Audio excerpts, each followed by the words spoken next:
The meeting of the Alexander County Board of Social Services is now called to order. At this time, I would like to ask Phil Iker to give the invocation, please. Heavenly Father, at this time of day, we pause to give you thanks, dear God. We thank you for watching over us this day, dear God. We thank you for your blessings and your goodness in our lives, dear God. We pray for the families that we represent, dear God. We pray that we thank you for the staff that assist them in their times of needs, dear God. We pray that you'll bless this meeting and all that we do. We ask this in thy name. Amen. Everyone has a copy of the agenda. Do I hear a motion to approve today's agenda as written? I'll make a motion to approve the agenda. Second. And approval of, everyone has a copy of the minute for May the 21st meeting and the April 16th meeting. Do I hear a motion to approve those minutes? I'll make a motion that we approve those minutes. Second. It's been moved and seconded that we approve those minutes. We will now have the introduction of new staff members.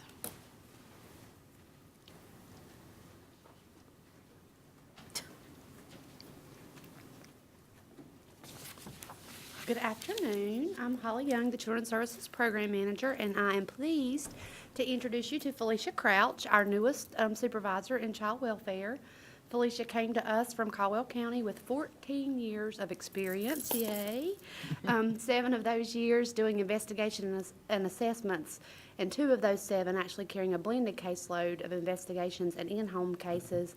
And then her last 7 years there did foster care and links, so she brings with her a wealth of experience, and we are very pleased to have her with us. And she has hit the ground running and has just been a real asset already for us, and so we're just tickled to death to have her here. Welcome. Welcome Felicia. aboard, Felicia. Welcome aboard.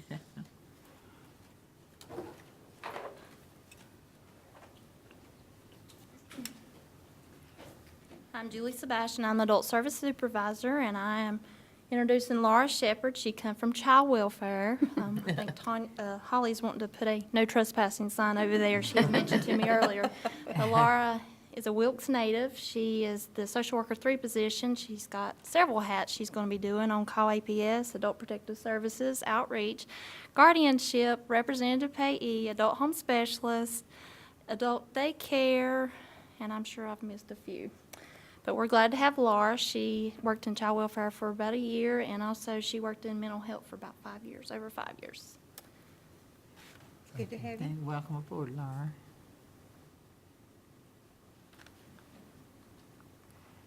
I'm Matt Reis, one of the Economic Services Supervisor. I'm pleased to introduce to you Teresa Bryant. Teresa Bryant recently started about a week ago in our Food and Nutrition Services Department.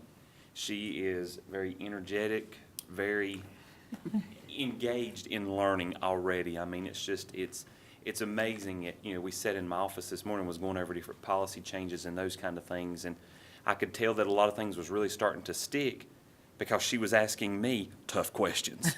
So we're very excited to have her on board, and she's very energetic. And so, Teresa, this is the board. Board, this is Teresa. Welcome aboard, Teresa. Nice to meet you, Thank too. you.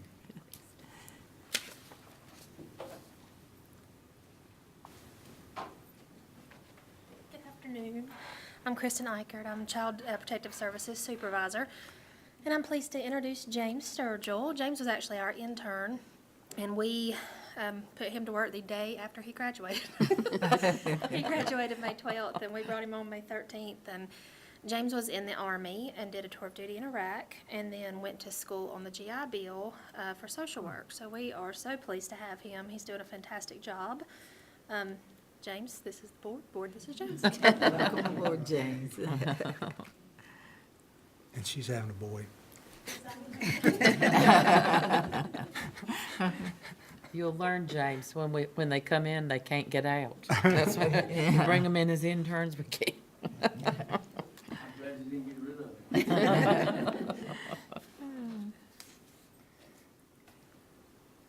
it. If that's all of the new hirees, then the Sherry Deal will now present the May financial report.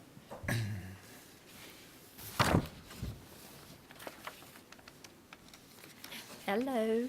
Hi, Sherry. What you have in front of you is the May financials, and for me, surprisingly better than what I expected. Knock on wood. Not really a whole lot that I want to make mention. For the most part, all of our expenditures are in line with where they should be. One thing I will make mention of is the adoption foster care line item under the category of expenses. We spent in the month of May $88,000 on foster care expenses. Now, that's just 1 month. And as you can see, our original budget for the year, $320,000. So if that trend continues, we are probably going to be pretty close on this final fiscal year. So we're kind of looking to see how June pans out for us. But if you will take a look at the bottom of the page, the projected county dollars was $1,838,000. Year-to-date spent is between 1.5 and 1.6 million, with a balance of 293,000. And that sounds like a lot for 1 month to have available, but again, if we have another month of foster care expenses like we did in May, again, we may be talking very, very close for the month of June, finishing out the year.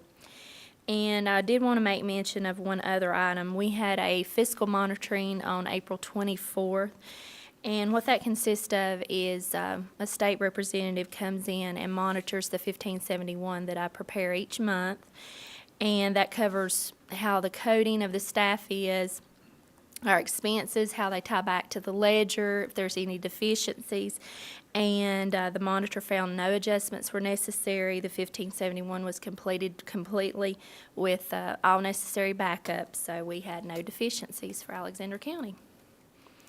And I'll be glad to, yay. So I'll be glad to answer any questions if you have anything. I'm sure the other departments in the county would like to have a budget that's this close and being accurate and, we're the 1 or 2% below really, and that's great. Yeah, well, we're hoping, I'm not sure how things are going to end up for the year, but even with the foster care, I think we're still going to eke out to the good. Good. Fingers crossed, toes, Good. and everything else. Thank you. Thank you, Sherry. We've been keeping a red pen handy just in case, haven't we, Sheriff?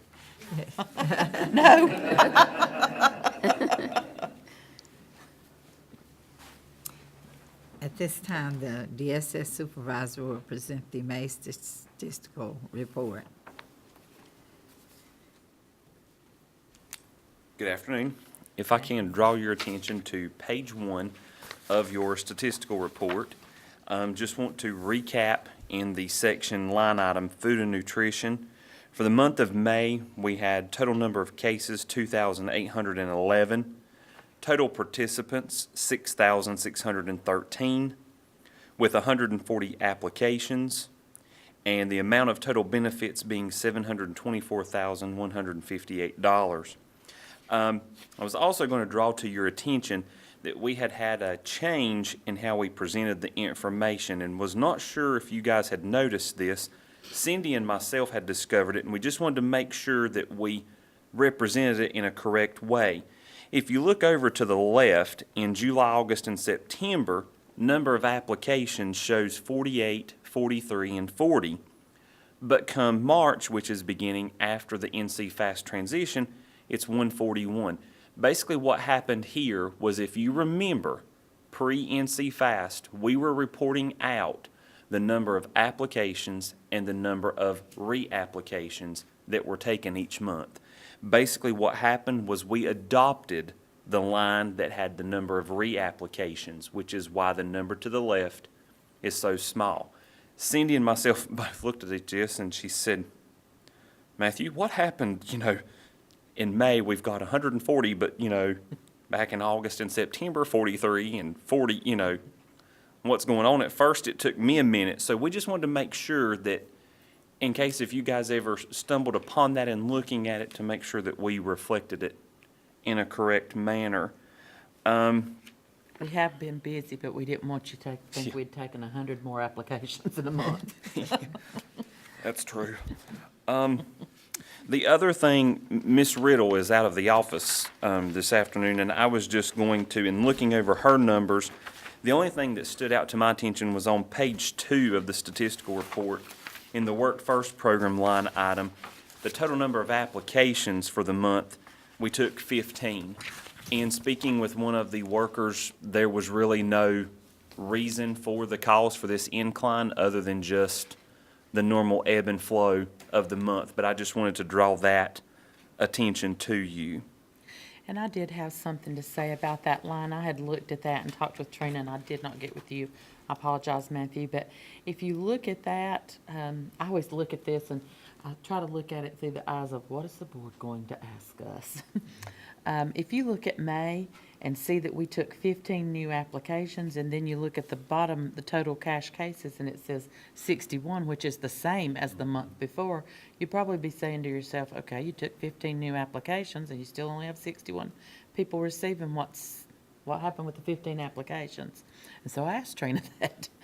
And what she said was that they don't bring their information in. Lots of times, someone will come in and apply, and when they really explain the program to them, all of the qualifications, because this is a pay after performance kind of program, and when they understand everything they have to do and all the information that they have to bring back in, lots of times they won't bring their information back in, and so that application, although taken, never gets approved.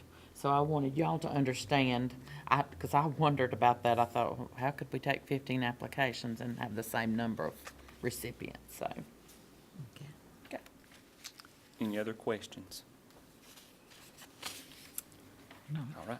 Thank Thank you.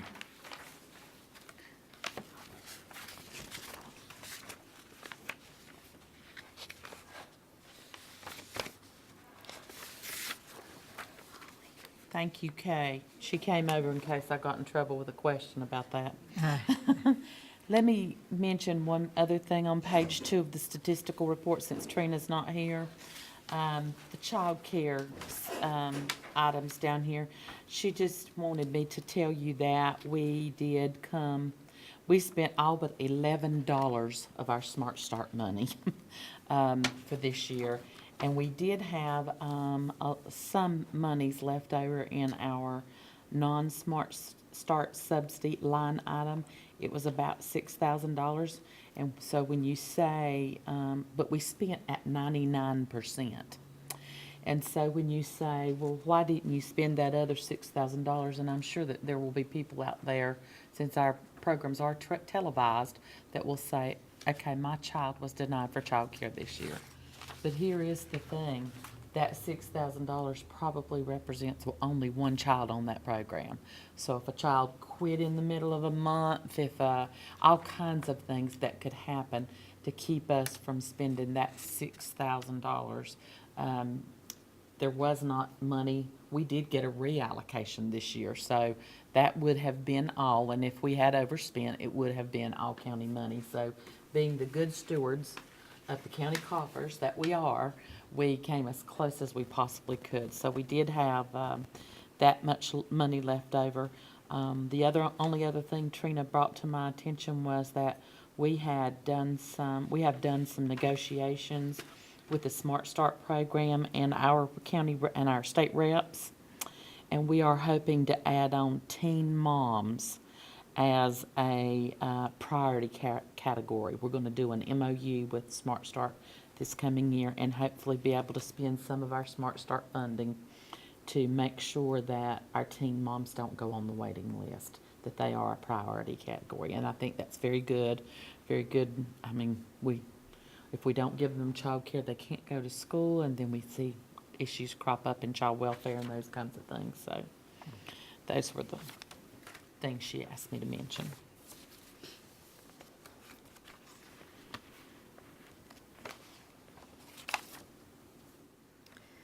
If that is done.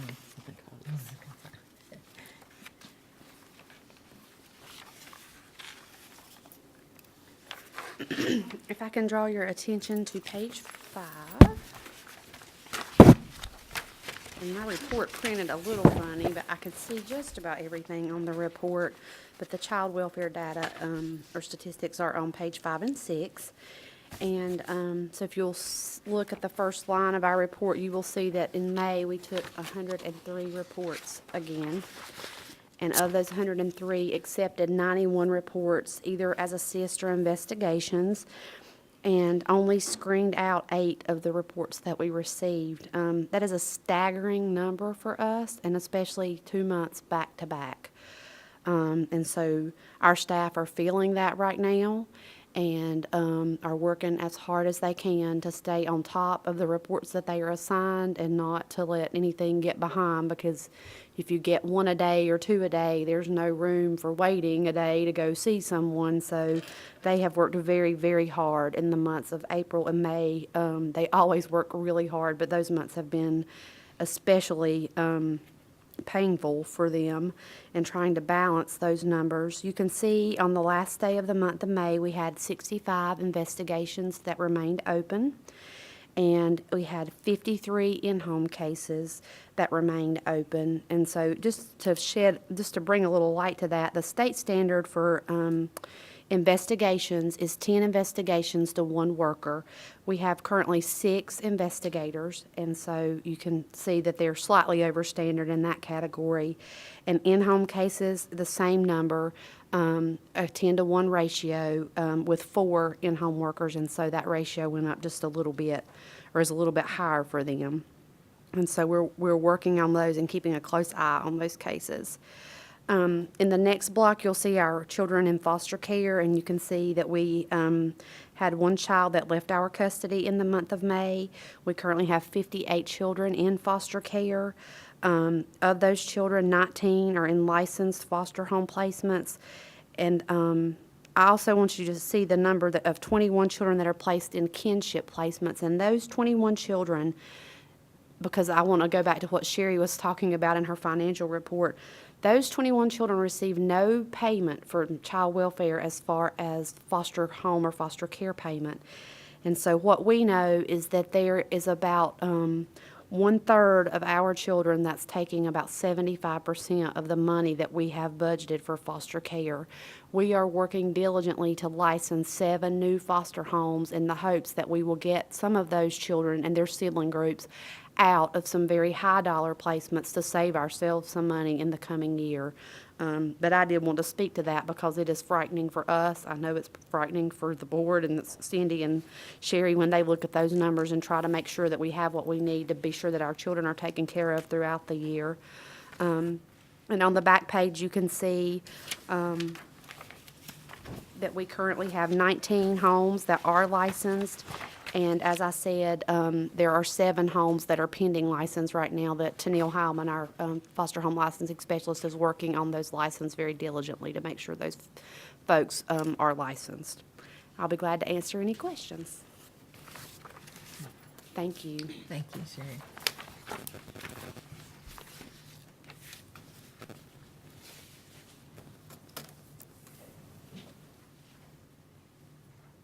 If that's all the supervisor reports, our program today will be Adult Protective Services presented by Julia Sebastian and staff.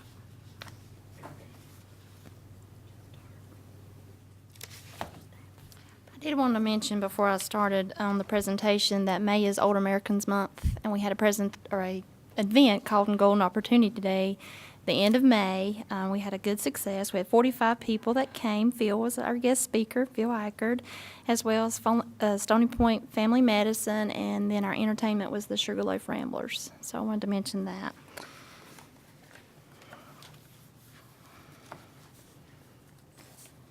From May the 10th to June 17th was North Carolina Division of Aging and Adult Services observing Adult Protective Services Elder Abuse Awareness Month. And I wanted to talk a little bit about that. It's a little bit different than Child Protective Services. According to the General Statute 108A, describes that APS, you have to be a disabled adult, have to be 18 years of age or older, physically or mentally incapacitated due to mental retardation, cerebral palsy, autism, organic brain damage, or anything due to conditions occurred at any age which result to an accident, mental or physical illness, or continued consumption of absorption of substances. And in the last year, 2012, there were more than 21,000 reports of abuse, neglect, or exploitation for vulnerable and older adults in North Carolina, and that's across the whole counties of 100 counties in North Carolina. Abuse is willful infliction of physical pain, injury, mental anguish, or unreasonable confinement by a caretaker, or the willful deprivation by a caretaker of services which are necessary to maintain mental and physical health. And that can be unusual, unexplained bruises, welts, fractures, burns, rope, belt restraints, electric burner, bed sores, weight loss or dry skin and lips, clothing inappropriate for temperatures, inadequate shelter or medical care, willful confinement in a dangerous environment. Self-neglect. It's a disabled adult who is living alone, has no caretaker, and is not able to provide for himself. Examples of that is forgetfulness of turning the stove on or off, wandering at night, inability to cook, eat, bathe, toilet, dress, unable to care for self, unusual thinness, dehydration, causing small fires, living in an unsafe dwelling environment, inappropriate use of medications, and ability to communicate.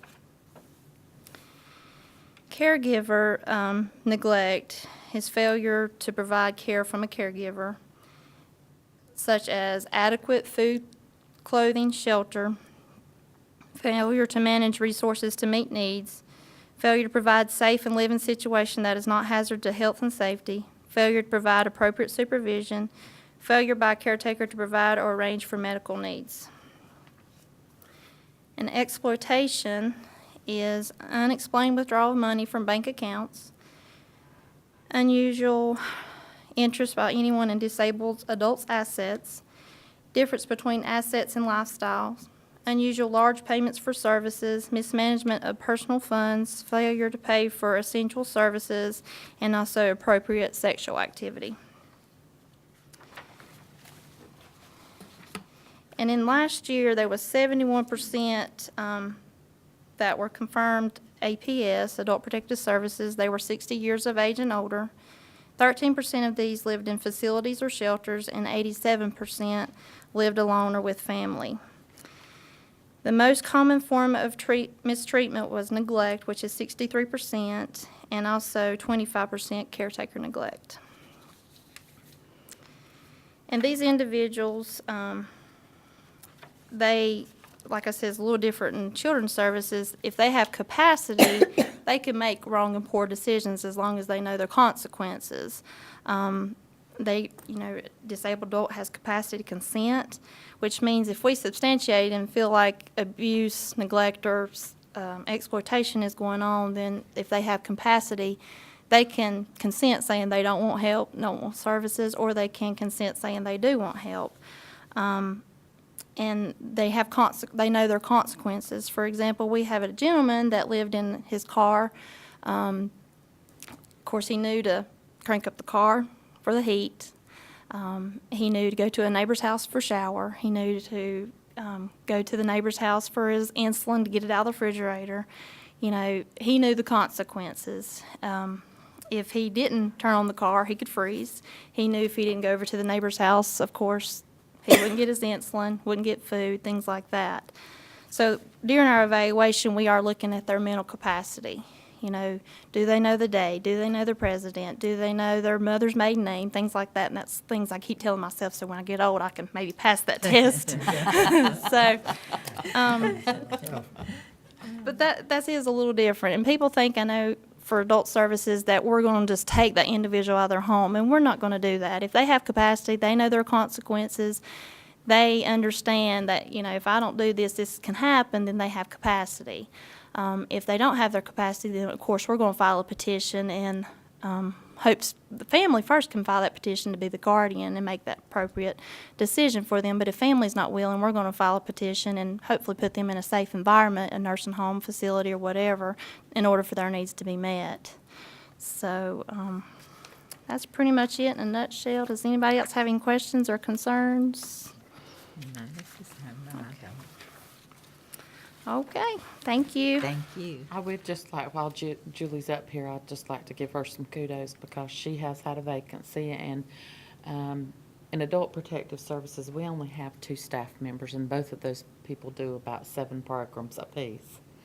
So when we have a vacancy in that unit, it's not like in child welfare where we have a multitude of people that can cover a different thing. And Julie actually herself has been covering after hours on call every other week, because those 2 people, they rotate every other week being on call after hours. So holidays, weekends, and we don't have a high volume after hours for adult services. However, it is an inconvenience to have to be available and to make sure you got a working phone and that you can be reached at all hours. So really want to say how much we appreciate Julie, because she has cross-trained her staff during this time, during the day, to go out on these.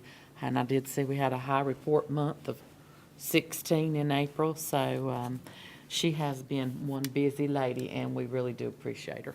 And I appreciate my staff too, being cross-trained. There's 6 of us, so all of them are taking turns, and I'm going out with them and doing all the paperwork. You know, it can be challenging as well as with their other jobs, so I appreciate them too. And we appreciate you too.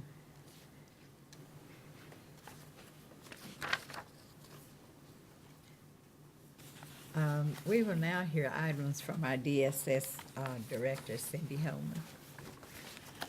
So I'm afraid to say this out loud, but, we actually are fully staffed right at this very moment. Okay. Yes. Yes. You think we're not, but we are.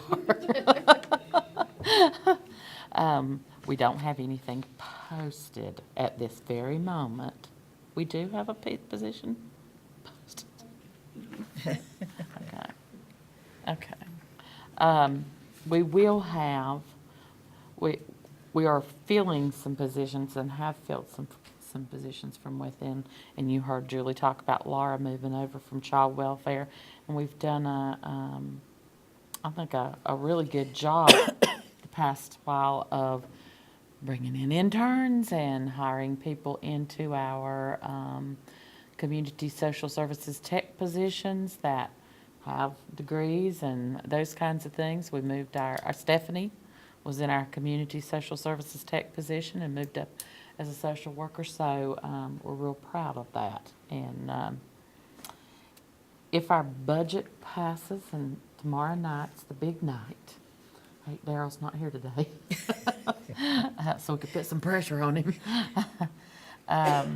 We will have some additional positions, and then we'll have some positions posted. I wanted to share with you this form, and I'm not going to sit here and read it to you, but I wanted you to know that the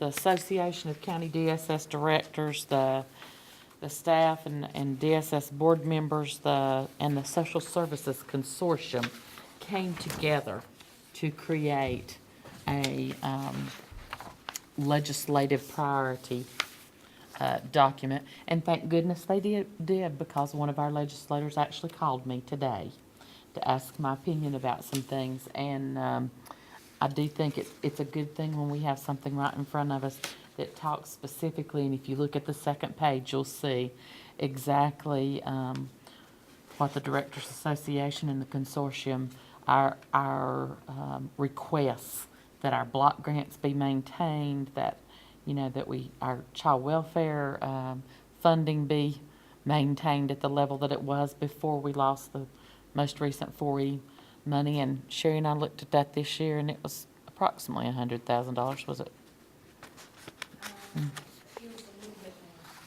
Okay, so a little more than $100,000 is what we lost in 4E federal revenues this year. There is some money in the House budget to replace some of that money, but it is not enough to replace $100,000 for us, nor 100% of funding in other counties. If you look down through there, you'll see some of the things that we've been concerned there at the bottom. That's a new one for us, is that the administrative allowance for childcare. It is my understanding that in the Senate, the 4%, which is what we get right now, that it has been maintained in the Senate's budget, but in the House budget, it is reduced to 3%. And you say, okay, 1%, does that really make a difference? Well, you just heard us talk about $6,000 can be the difference in one child going to childcare. So 1% of administrative money is important to us. Guardianship's been a topic that's been really heavily debated. How many do we have right now, Julie? 5. We had 2 for a number of years, and we jumped up to, we've volleyed between 4 and maybe 6, 7. And right now we have 5 guardianships, and we do not have adequate funding for that.